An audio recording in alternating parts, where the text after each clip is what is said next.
लग्नाच्या झळा वाढत असल्याने पाण्याची कमतरता सर्वच भागांमध्ये जाणवत आहे। त्यामुळे यंदा धुळवडीला अनेकांनी कोरड्या रंगांना पसंती दिली। तसेच केमिकलयुक्त रंगांना बगल देत नैसर्गिक रंगांची उधळण करत धुळवड साजरी करण्यात आली आहे। होळीच्या दुसऱ्या दिवशी म्हणजे धुळवडीला देशभर रंगांची उधळण केली जाते। आज सकाळपासूनच बच्चे कंपनी मित्रांसह घर सोसायट्यांच्या अंगणात रंग खेळत होते। रासायनिक रंग शरीरात गेल्याने त्याचा शरीरावर दुष्परिणाम होतो, त्यामुळे अशा रंगांच्या वापरावर बंदी घातली जात आहे।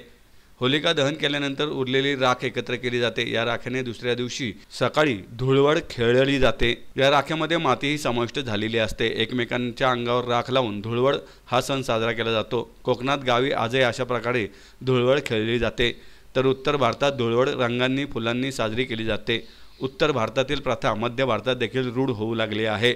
महाराष्ट्रात हुताशनी पौर्णिमेला होळी पौर्णिमा केली जाते, त्यानंतर येणाऱ्या पंचमीला रंगपंचमी साजरी केली जाते। मात्र हल्ली रंगपंचमी अगोदर 5 दिवस म्हणजेच धुलिवंदनाच्या दिवशीच रंग खेळले जातात। पुणे शहरात दिवसभर एकमेकांना रंग लावत तरुणाईसह बच्चे कंपनीनेही धुळवडीचा आनंद लुटलाय।